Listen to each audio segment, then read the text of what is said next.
Good afternoon, everyone. Welcome to this month's and the final Queer All Year webinar series for 2024. My name is Shamika Leacock. I serve as the Associate Director of Community here at the James Beard Foundation.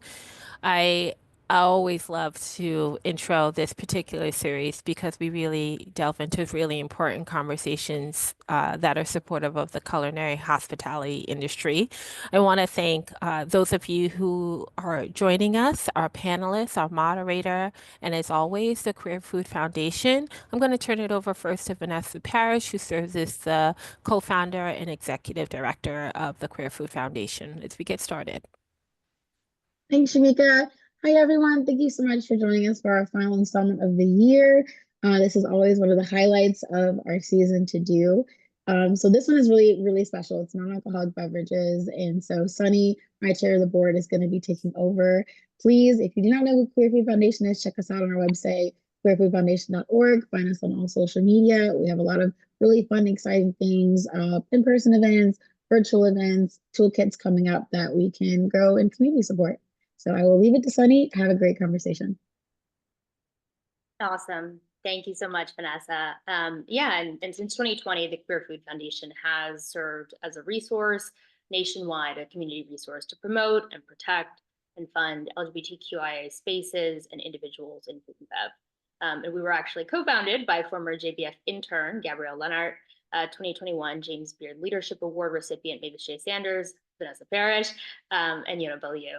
And since starting, we have been immensely fortunate to partner with the James Beard Foundation on multiple community initiatives, including, but not limited to, these Queer All Year panels, which are free bi-monthly educational virtual industry panels.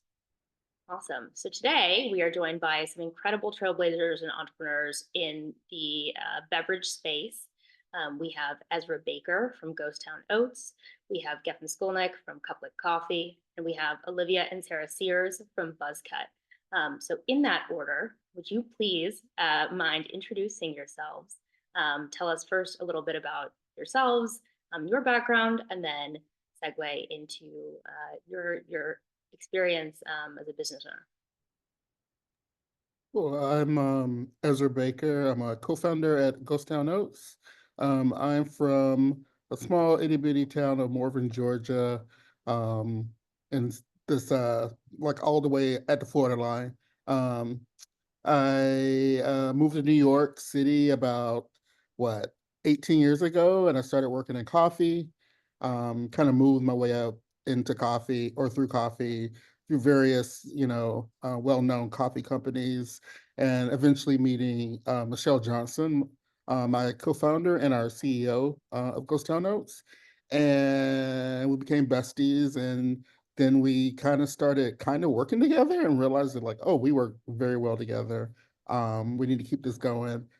So, the pandemic happened, and, we stumbled upon a project to create a oat milk, and wanted to create something that we could see people back from we from engaging with, and connecting them to the world of specialty coffee. So we kind of spent a few years developing Ghost Town Oats, and now all of a sudden we're in production, pumping it every week. And it's been it's funny because we're like, oh, you're an entrepreneur. And I'm like, what? I am? I feel like I'm just working. But, here we are. We're a company. Hey guys, I'm Gefen, pronouns are she, her. I'm the founder and CEO of Couplet Coffee, actually a very small investor in Ghost Town Oats, very big fan. I'm from LA, and I was actually in tech before. I was a software engineer, then I became a product manager, and then I spent some time in venture capital. And the whole time I was very into coffee, but I grew up around a very diverse set of people, and all of them thought that specialty coffee was bougie and wasn't really for them, and made fun of me for making little pour overs at home. And so I slowly but surely started making little coffee party events, including alcohol and sometimes without, kind of introducing my friends in different sorts of communities and people to specialty coffee in that world and how fun it was. And a lot of them ended up going and, you know, getting themselves their first espresso machine and buying fresh roasted local beans, and did that over a dozen times. And so I was like, okay, I think I'm onto something, but I'm definitely going to stick with my career in tech. And the pandemic hit, and came up with the idea to make specialty coffee something that was fun and looked so different than anything I'd seen, and make a cow print mocha pot, and just make things fun, accessible, approachable, and still taste really good. So that's what Couplet Coffee is now. And yeah, stoked to be here. Amazing. Hello, everyone. Thrilled to be here. I'm Olivia Sears. I am the co-founder and CEO of BuzzCutt. We are an app that shows anyone looking for non-alcoholic drink options at bars and restaurants. We are integrated with over 30 non-alcoholic brands. There's tons of innovative brands coming out into the space like every day, it feels like. And we build partnerships with them so that we can show people where to find them. A lot of times there's more access than people realize to those beverage options, and access is everything. So we really focused on highlighting the brands, highlighting that there are, you know, alternatives and choices that can be made when you're out and about at bars, restaurants, you know, theaters, whatever it might be. So we are nationwide currently, and have really expanded over the last year and a half. We started the idea of BuzzCutt kind of coming out of the pandemic. You know, during the pandemic, I think many of us drew inwards, had a lot of time to sit and reflect. And one of the things we sat and reflected a lot about was our relationship with alcohol. And coming out of the pandemic, we were like, well, we still want to, you know, see our friends and go out and about, but like, we want to be able to go up to a bar and order something without there being a whole conversation about like, why aren't you drinking? Like, what do you mean non-alcoholic, you know? So we were like, well, these brands exist.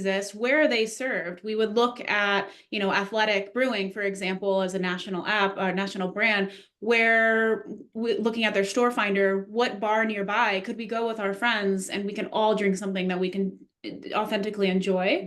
And then we had the idea of like, well, all these brands have store finders, you know, typing in your zip code. What if they were just all living in one place? And then, you know, a lot of ideas and branding and, you know, things later, BuzzCutt, we launched our MVP, and it's been live for a year and a half. We are entirely self-funded to this day. It's just the two of us and our magical queer sober developer.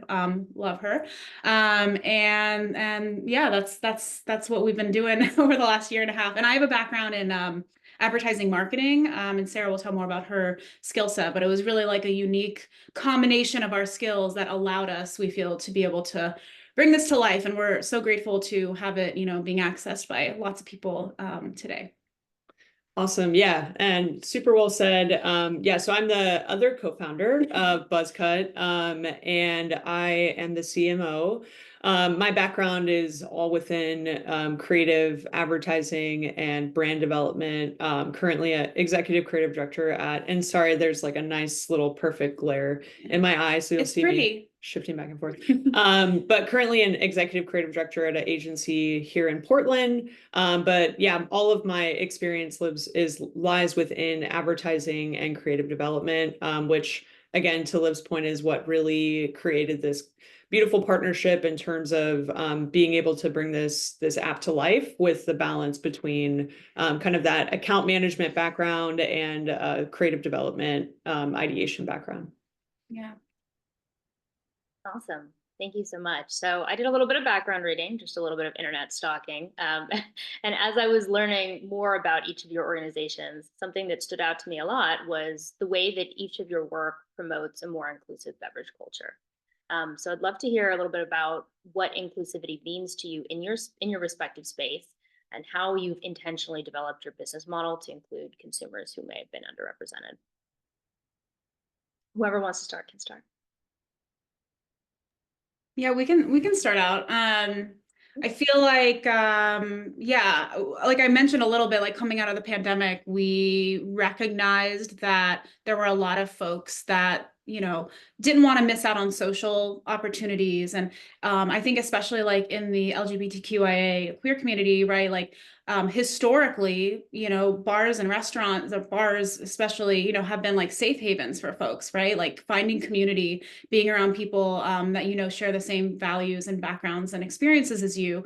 But, I think a lot of folks find hesitation in being in those spaces when there isn't something to do other than only have an alcoholic beverage in your hand. And,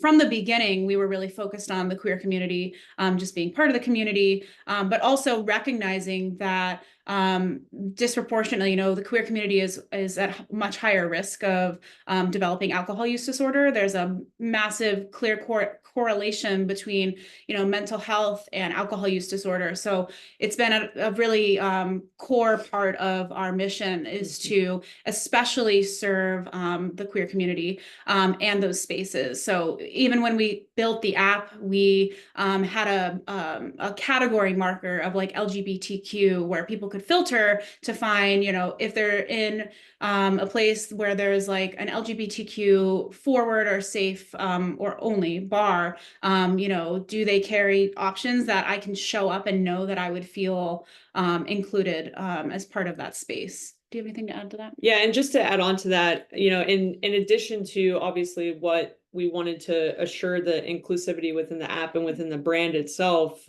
even the events that we put on, we this year in July, was it June? No, June? July. In July, we hosted essentially like a NA alcohol-free pride party that was our 1-year anniversary, and it was just such great timing, and so we really wanted to create a space where folks who didn't want to drink, because again, like if you look at pride holistically, there are predominantly, the celebration is around going out and having drinks and partying, and we wanted to create a space where you could party sans alcohol.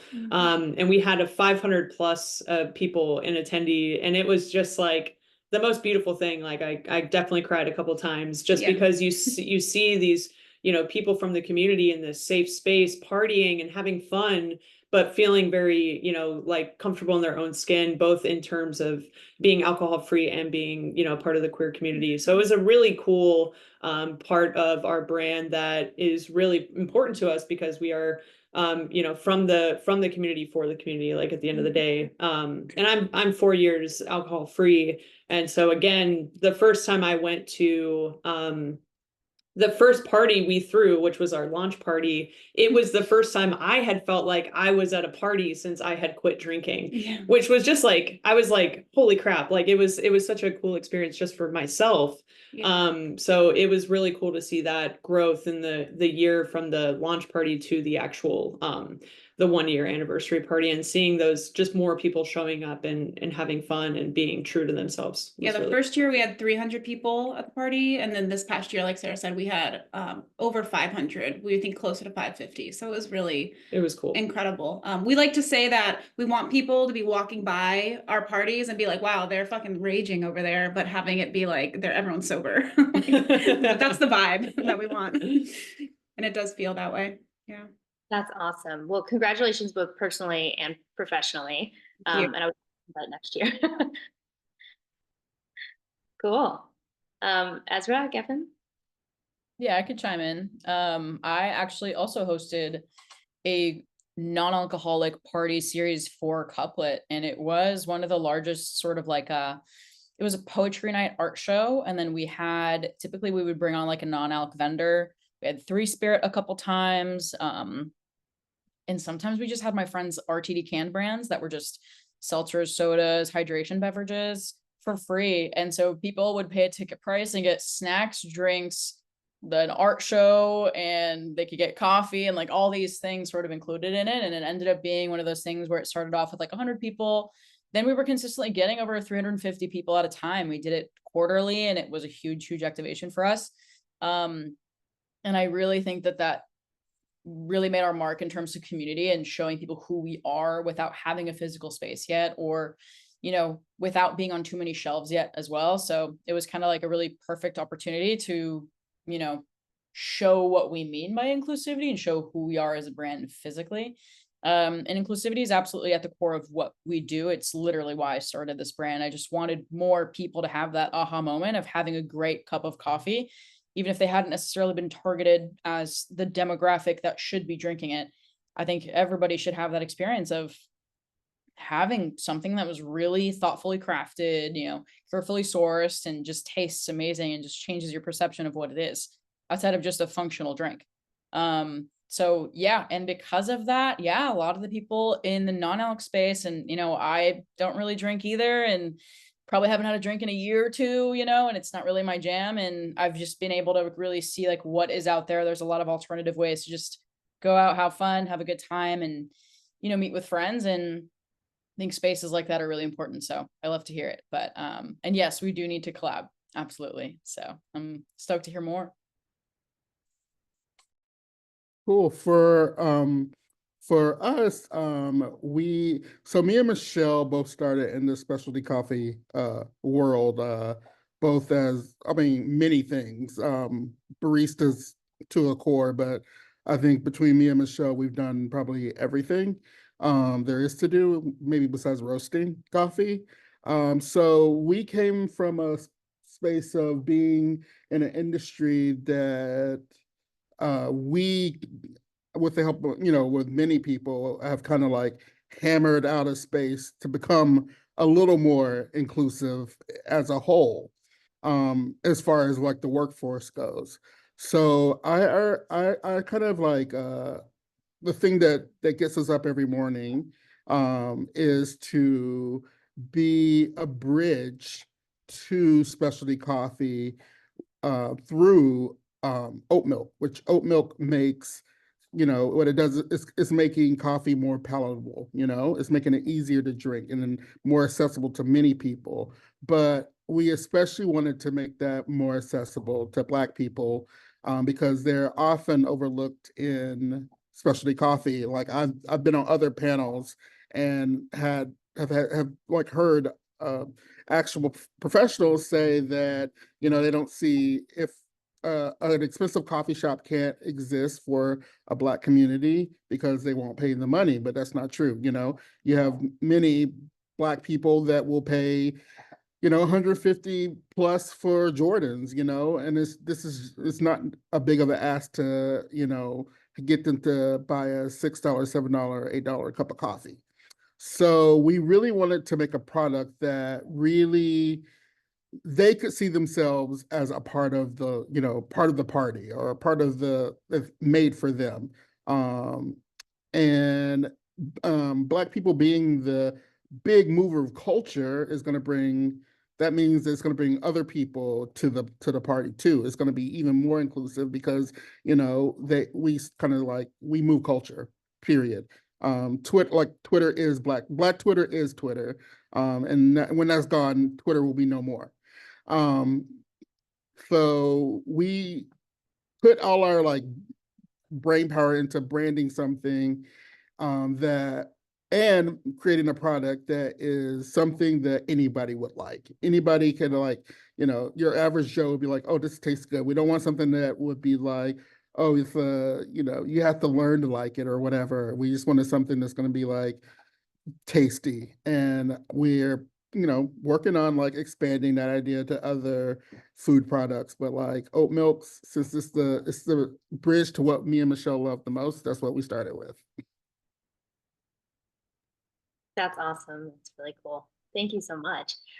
We've talked a little bit about inclusivity. We've talked a little bit about access. And I would love to hear more about what the greatest barrier to access that you see within your respective field. So coffee, and sort of the broader NABEV space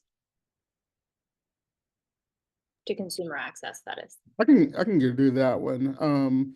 The biggest hurdle I would say is like getting into all the one thing we always say we want to do is like we want to get into like corner stores and bodegas because they like typically in like predominantly Black neighborhoods, like a lot of times they don't have a variety of food options or drink options. So we really wanted to get into those places where someone can easily like just pick it up and from like, you know, random bodega. So like the biggest hurdle I would say is getting into all these like little niche, or not even niche, but like broad line actually distribution channels, and like, you know, playing that whole game, which is, you know, the more I learn about it, the more complicated it is. So yeah, I would say that's the biggest hurdle.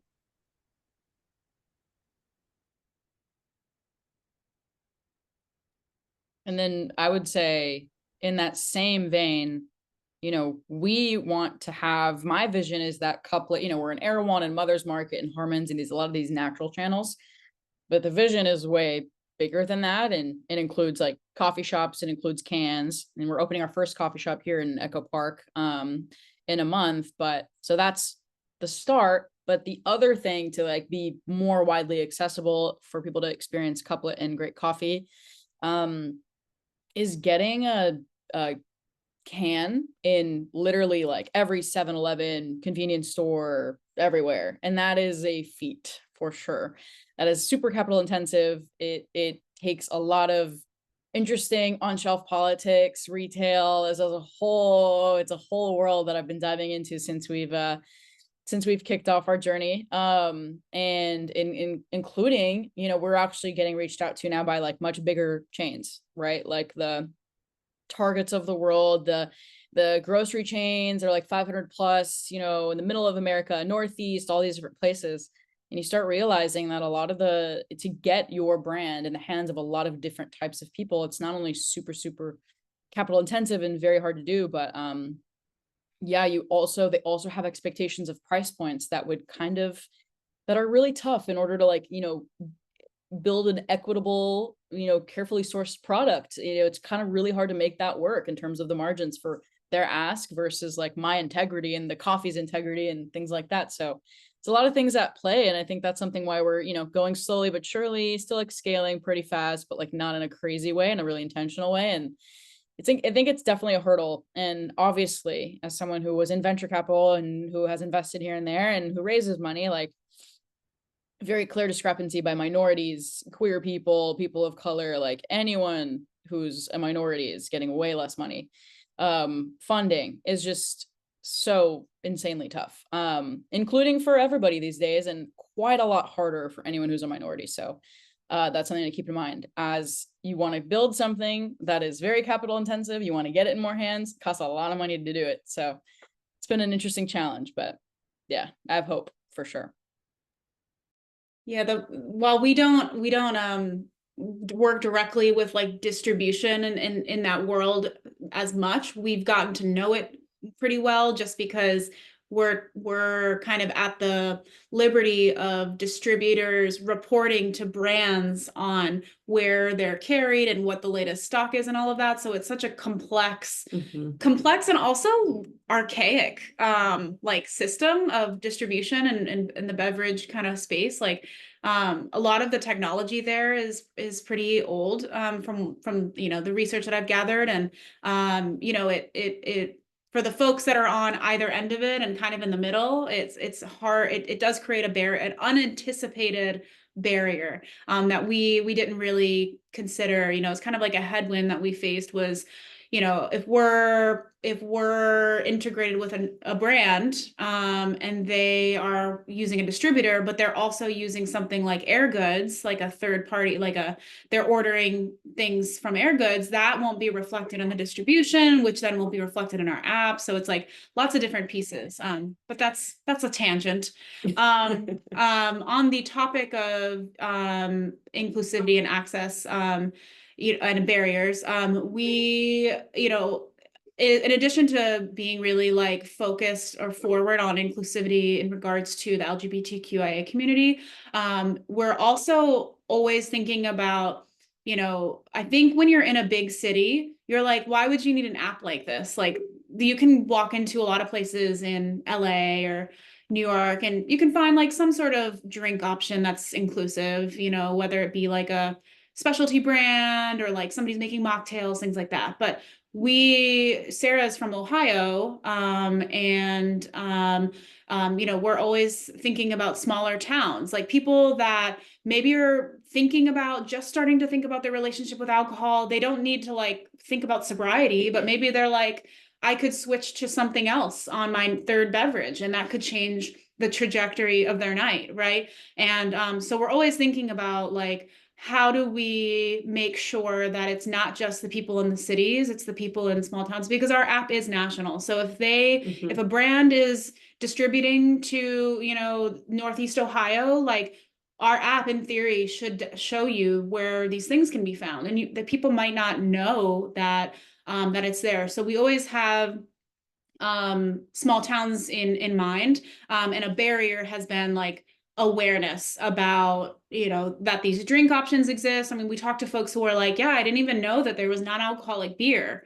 And in our world, we're obviously like, well, of course there's non-alcoholic beer that's like not O'Doul's, you know, but a lot of folks still don't know that. And it just validates that there is still a culture shift that very much is and needs to continue to happen. And we're very grateful to hopefully continue to be a part of that culture shift. Yeah, and that was like at the forefront of our testing too, was what options do show up when you know, when you search for New Carlisle, Ohio, you know, it's like what options are popping up, and how do we even start to look at brands that are local to, you know, Ohio specifically, like can we partner with those brands, get them in the app? So we're starting to, and that's kind of like a longer term play where we really want to focus on brands that are in those lower, like we're seeing less kind of saturation of NA opportunities. Can we find brands that are more prominent in those areas and have it fill in the map? So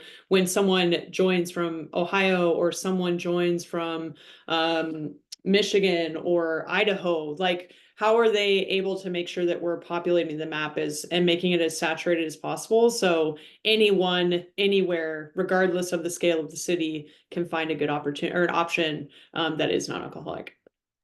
Yeah, I think to add to that, I think that's part of all of our problems. Is like it's easy to go after places that already have like systems and well, it's easy to distribute to. Like, you know, the places that don't need it are easy to distribute to, but the places that need it and don't have access, like, you know, neighborhoods that are food deserts, or where my mom lives in rural South Georgia, like places like that, it's like so difficult because of how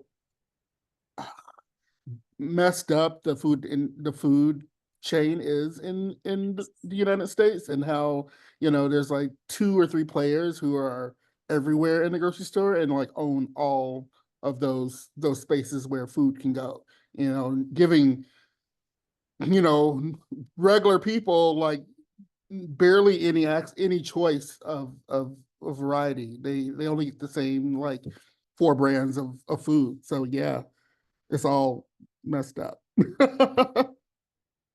It's broken. And then us little guys have to like strip and scrape to like get one sliver of a shelf on you know, in the back of a store.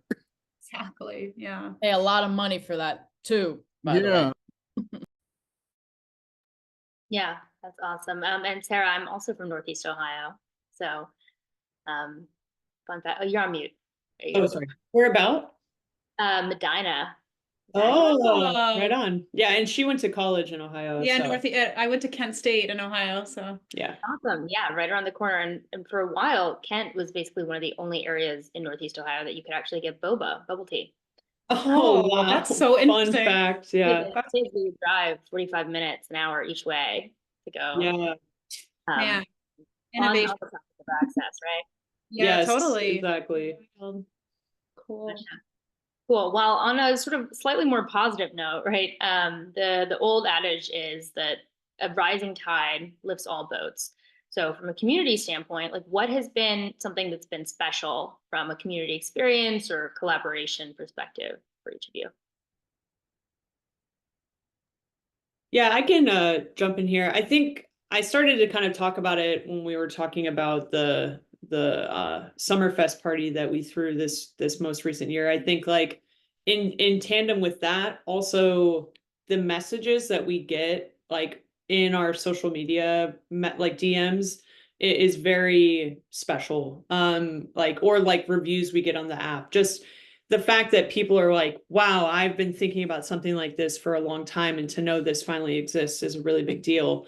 And I'm going to talk specifically about something that happened at the Summerfest most recently, where I had three friends who came up to me at the party, and they were roughly like a month out of or a month into their recovery journey, and told me that having spaces like this so quickly coming out of recovery was just so special. And I cried because I couldn't even handle it. Also, I'm just like, I'm kind of a crier, so whatever. But it was like all three of them like hugged me and just could not like stop talking about the fact that they felt so safe in this space. And so obviously the app does that, as well. And we see that more on the digital side, where they're sending us DMs, or they're commenting on posts or whatever, which is also really special. But to have that kind of in-person conversation, especially as someone who is 4 years sober, to hear that from someone, right? Because I know the first month, in the first year, in the first whatever, it gets easier, but that first year is very, really challenging. To hear someone say that to me a month into recovery was just such a rewarding moment. And it's something that I think about fairly often, that specific interaction that I had with those three friends. And they were just so adamant to have more of these, so I think it fuels the fire and the passion of this work that BuzzCutt is doing. And to us, maybe we get in our kind of our little bubble, and we're like, oh man, like, I hope this is making an impact. But then you hear things like that, and it reignites that. Even talking about it makes me want to go do work or whatever on it. It's just like very, very passionate. So those are the things that fuel our fire, is knowing that people are directly coming to us and saying, this is impacting my life for the better. And, if I didn't have this space, like, it would not be nearly as easy to approach sobriety. Right. And then obviously there's the other side, which is like people just coming up to us and saying, it's really nice to have opportunities to just like think about how much alcohol I'm consuming. And just having that fresh perspective of, it's okay to switch. Like you can go in between. You don't have to cut out drinking completely, but it's like there are opportunities to create balance in your life too. So I just think there's a lot of, specifically I think it's important to say that it's not about quitting drinking for us, but there are those big moments where you realize how much it can and is impacting people who are choosing sobriety, and how important that is. Yeah. And especially, I mean, all of us here know how much, capital and energy and time goes into doing doing the work like this. And to have those moments, genuinely is what keeps us going when we're feeling like, oh my God, what are we doing? Truly. Yeah. I think for us, it's like we kind of had a double community moment. First, it was like, when the pandemic started, we kind of put our heads down and just started working on this. And, people were like wondering, what the hell are Michelle and Ezra doing? Like, what's going on? Like, why are they always traveling together? So we did a WeFunder to like raise capital, and we were thinking like, oh, we'll get like a few dollars here and there. And like within 24 hours, I believe we had already gone over $100,000, which was crazy. We were like, people we know have money. And then we like, oh, these people we know believe in us. They believe that we can do something. So that felt really good. It's like, yeah, we do have the community behind us. And once we went in production and started selling, that community is staying with us, and they're buying from us. Like, all our friends that are able to get it are getting it, and they're doing well with it, and it's helping, it's a two-way street. It's helping their business, and like their customers are excited about it. which is, you know, always good.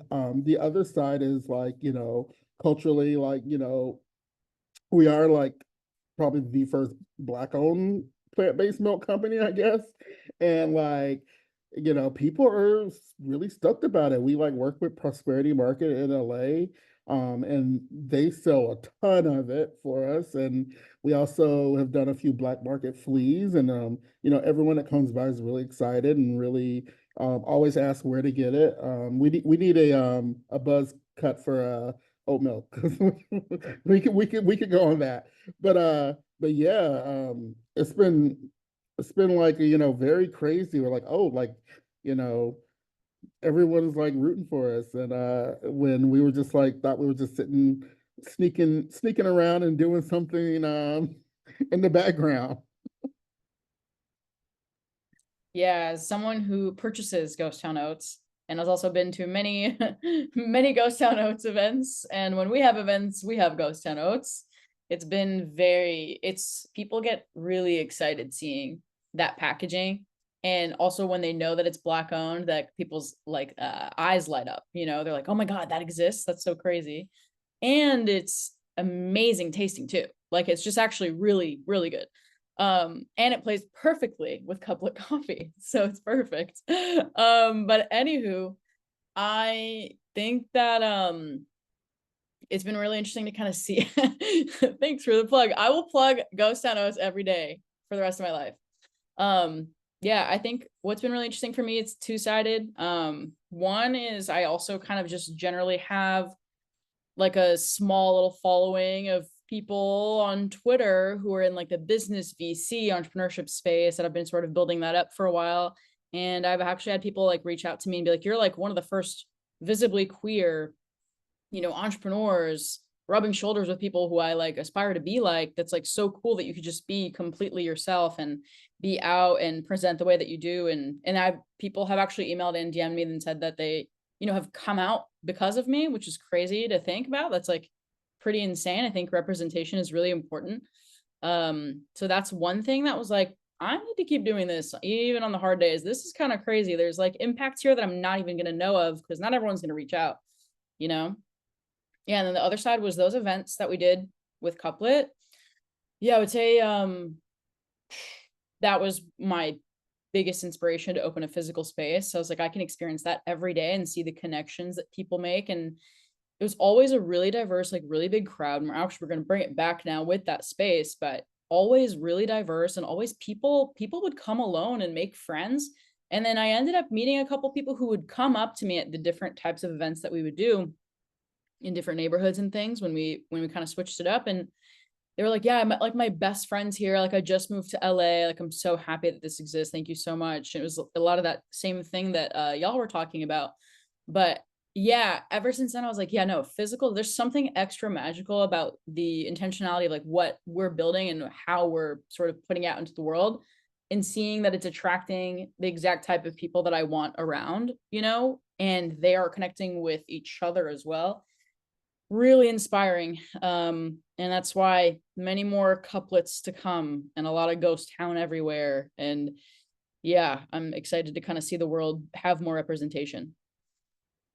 Yeah, that's awesome. And I feel like people are always asking, right? Like, oh, can a brand really build community? It's like if you bake it, right, with that intent, if every step from the ground up is focused on like, you know, what are the impacts that the work that I'm doing, that our business model has on consumers, on the people around us, on the people we employ, all of those things, like it's absolutely possible.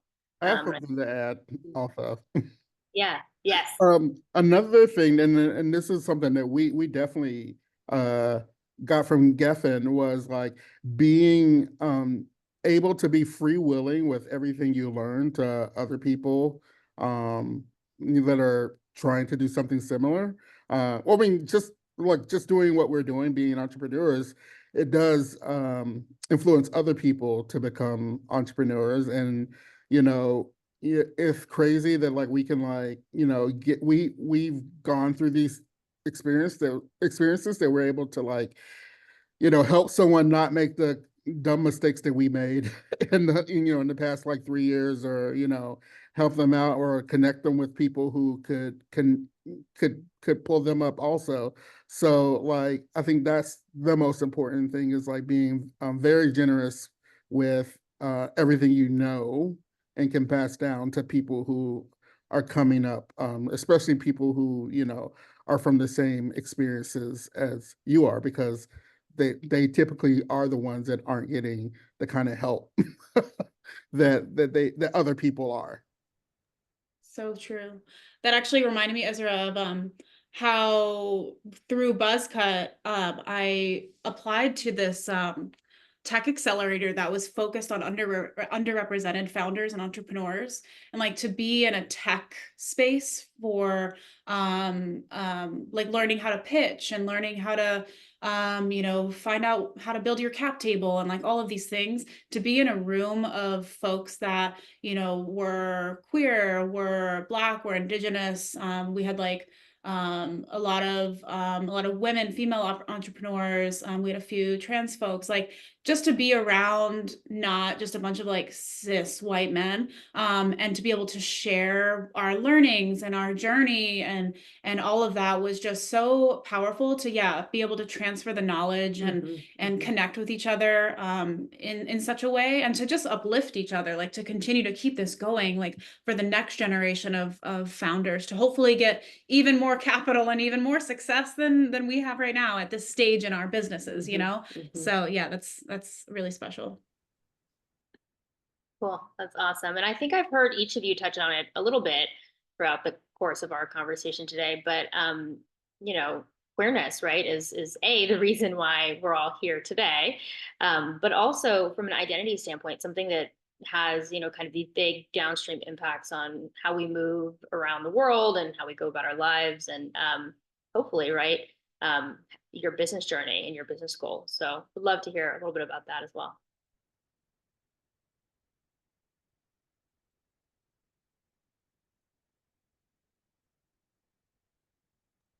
Could you repeat the question? Just I was going to say the same. All good. So I would love to hear about how your queer identity has influenced your business journey and your goals.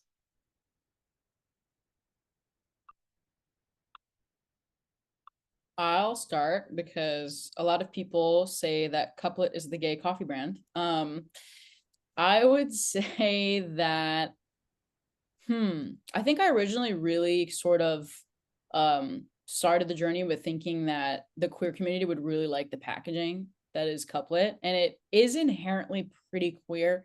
The bag is it's very colorful. It has little mushrooms on it.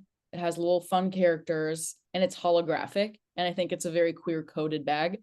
And so that's why we ended up hosting, a queer event, because it just kind of made sense. And also queers love coffee. It was like the correlation, all of it was great. And I also feel like when I build anything, every time I've built anything, I put sort of my identity and touch. It kind of has to feel like it's me. And so naturally, everything that we've put out, including like the Heart French Press and the Cowport Mocha Pot, it's stuff that I personally would love. I'm queer. The things I like are pretty queer. And then honestly, what's been interesting about that though, in terms of my queer identity with the brand, is it's very much transcended beyond that. It feels like also queer culture influences a lot of different types of culture, and people think that queer shit is cool now and fun and whatever, and it just ended up being like, oh wow, that's actually a cool brand, and it's also inherently because it's a queer brand, and it feels that way even if we're not necessarily even saying that anymore, because we're trying to be super like very inclusive towards people.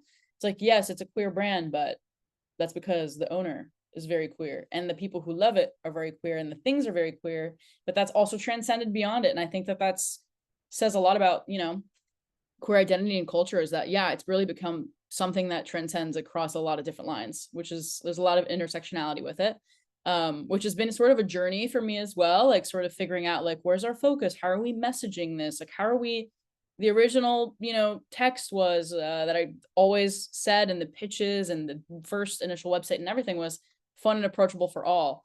and it's worked out quite well, and it's become something that we harp on, and every single product we put out just looks very different than what it's supposed to look like. So and I think because we are a queer brand, that's why it is what it is, and a lot of our audience is queer as well. And when you see people post TikToks like with the Heart French Press or the Caprit Mocha Pot or the bag, and people just always just post it and talk about it, the rest of what's around them super fits into that. And it's so funny to see. It's like, oh yeah, this makes sense for you to buy this specific item. It looks really great in your kitchen with all your other little gay trinkets as well. So yeah, I think that's been really, really important, and it's seeped through. Even if we've sort of expanded to be even more inclusive, you know, it's still, it seems like it's really transcendent, and I think that's what's really important for us.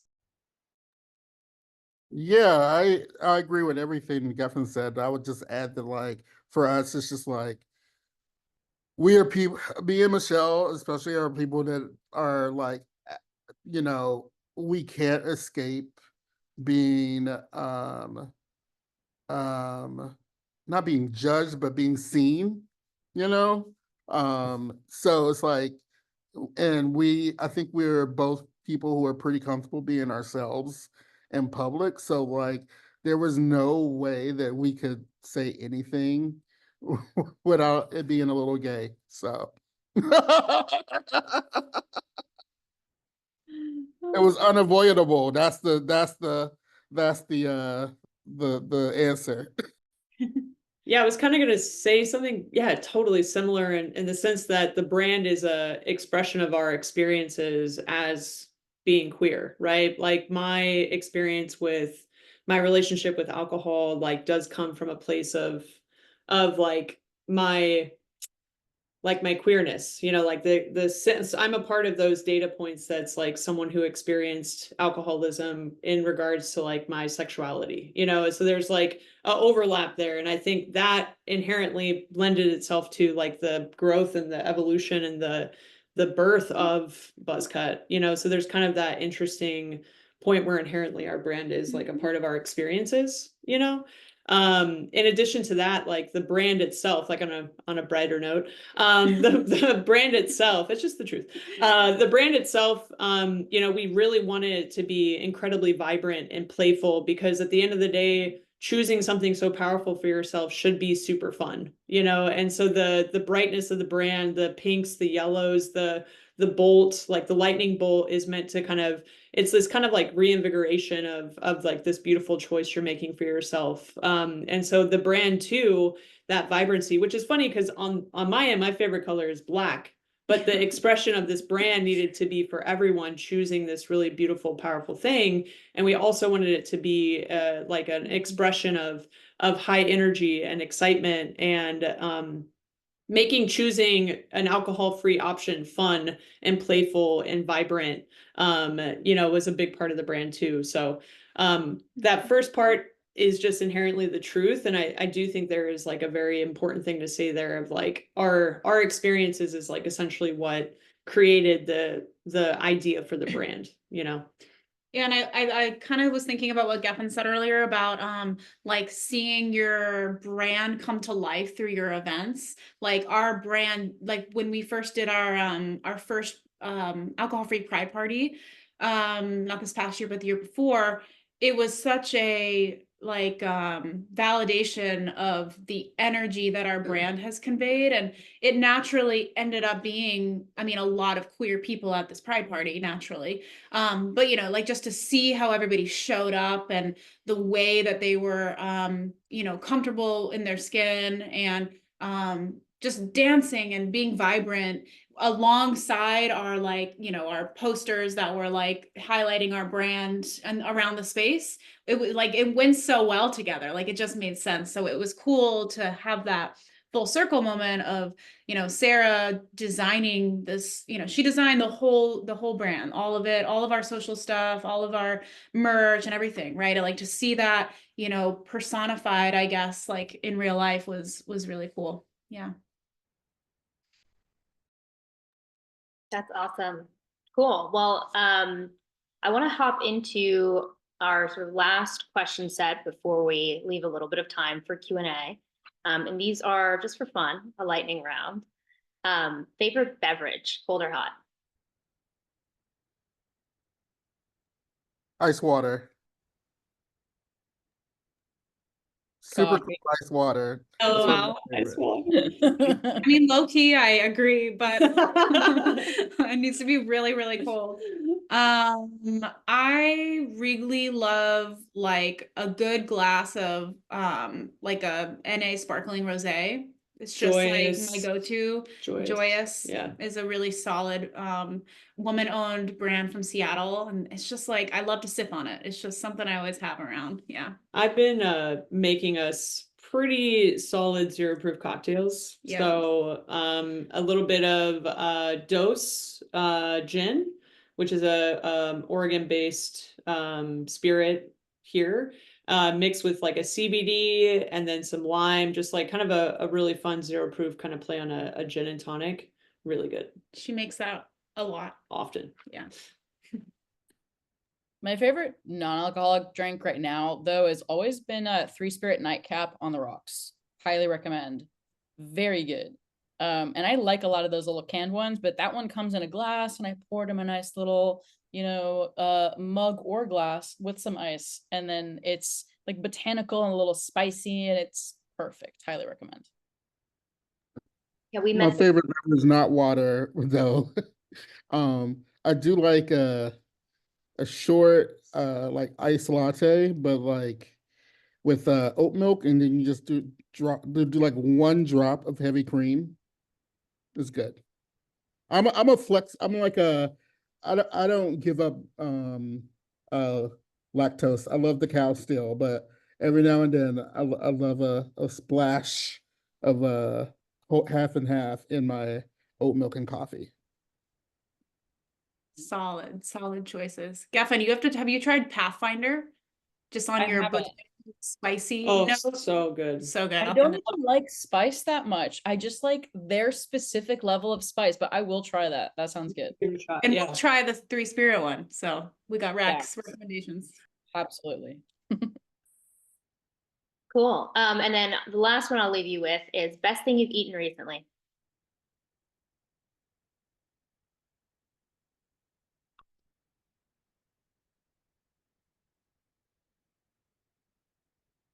I think I can It's been a go. lot of good food. We just went on our first vacation in a really long time, and we went to Mexico, and I actually had aguachile, like with like tuna aguachile for the first time, like the spice and the refreshing like cucumber. It's like cucumber spicy water basically, and it was so good. We ate it like I think 3 or 4 times while we were there. It was really good. It really stood out. I'm aligned.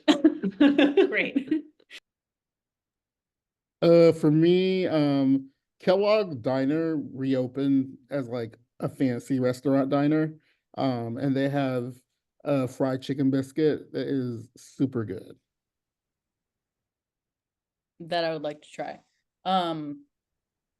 Right now, for me, the one I just had the other night was the oyster mushroom kebab from Beverages. Very, very good. Highly recommend. Awesome. Sounds delicious. All of those things. Now I'm getting hungry. So that means it's time to pivot to our Q&A section. Before we do, if you have not downloaded the BuzzCutt app, it is available via the Apple App Store as well as Google Play and has really, really gorgeous UX. Ghost Town Oats is available via Prosperity Market LA for nationwide online distribution. And Gefen has an amazing, really beautiful direct-to-consumer store where you can buy some coffee online as well. Cool. So a couple questions that we had from our audience today. The first one is advice that you can give to aspiring folks who want to get in the beverage industry. I'll start. I would recommend cold emailing like 50 people and just talking to anyone who's doing anything relevant, whether it's an investor or someone who's been building something for 3-4 years, and also someone who's a little bit more senior than that, who's has something in a couple thousand stores. Like that's what I did. I spent the first 3-4 months of Couplet. I was still working in tech, and I just called everybody I could find, and got warm intros to just people and talk to them. There's a lot of things that aren't super Googleable, and I would like really validate your idea. Somehow, some way you can, feel free to email me or DM me or whatever to with more details about how to do that. There's different ways to do that. But I would just get on as many calls as you can.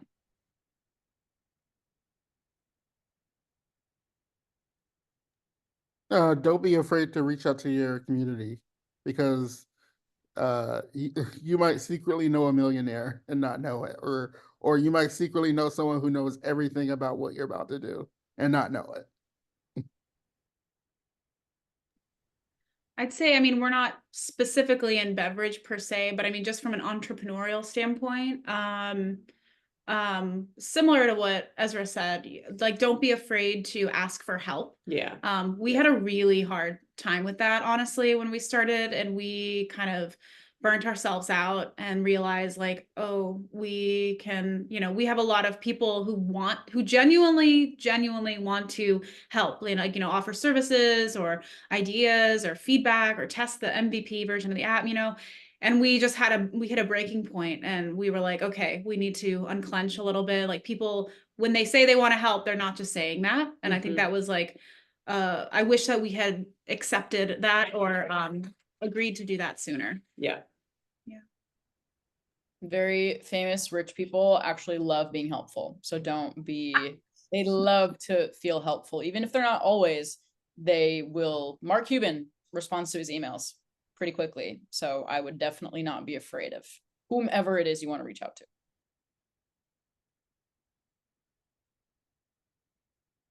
Awesome. And I think we have a couple more. So I'm going to ask one to Olivia and Sarah. What are new trends you've noticed in the non-alcoholic brand space? What are you loving and not so much? Yeah, it's crazy because it moves so fast right now. Keeping tabs on it obviously has been really exciting, just to see all the different types of brands. It seems like there's a big focus on brands trying to perfect the non-alcoholic wine or de-alcoholized wine space. I read that wine as an industry, like alcohol included wine, is down for the first time, like, in, I don't know, like 40 years or something crazy like that, like a really big stat, like that sales of wine are down. And I mean, there could be a lot of reasons for that, but I think one is just like people are looking for other things. They're not buying giant cases of wine and like enjoying them in their home. People are looking for other things to experience. And so there are a lot of really innovative approaches now to creating non-alcoholic wine that isn't just juice, right? Like, it has to have a complexity to it, a depth to it, all those, fancy words about wine. So there's been a lot of focus on that. And then like the ready to drink space, I'd say. Do you agree? Like the cans, the canned drinks, there's like so many different kinds coming out that the brands are trying to get like on premise. So not just grocery store, convenience store, like they're trying to have those cans, more elevated cans, if you will, like on premise at bars and restaurants. I also personally am loving the large debate around mocktail versus zero proof cocktail. It's a super interesting conversation that's happening, where there has been so much amazing growth and movement using the word mocktail as like a way to position these as an entry point. And now there's kind of this interesting come around where we're starting to say things like zero proof cocktail, because we don't want to insinuate that we're trying to be something that we're not, imitating. So there's a really cool debate that we've actually had a few conversations about. So I think that's such an interesting POV as you see the language change, right? Because again, inherently, like the word to mock is saying that we're trying to recreate alcoholic drinks, but we're really trying to create a new area of adult beverages that just happen to be zero proof. Yeah. Pretty interesting debate. Hot take. Cool. Thank you so much. And another question that we had, and this one is for Gefen. What does ultimate success look like for your brand? That is a really good question. ultimate success is several couplets or brick and mortars around the country and outside of the country. Our cans being literally anywhere a can can be, like literally like a Starbucks level distribution. You can go to the 7-Eleven in Ohio and get one. You can go to the 7-Eleven near the beach in LA and get one. And the beans being in a lot of hotels, and the beans being in a lot of people's homes, and being something that people just kind of know. Like you hear La Colombe, a lot of people know what La Colombe in Stumptown. You know, they've heard of these brands, and I want it to kind of feel the same with Couplet, and I want it to be super accessible everywhere. So that's the goal. That's awesome. And I love the idea of like ready to drink as an extension of the equity that you guys have built in this upcoming brick and mortar space and all the future upcoming brick and mortar spaces as well. It's really, really cool. Yeah, I think the timing makes a lot of sense after this one's been around for a second. So we're excited. Totally. That's awesome. And then our final question today is for Ezra. And it's about being a Black and queer-owned business. How has that intersectionality played into the work that you do in your day-to-day?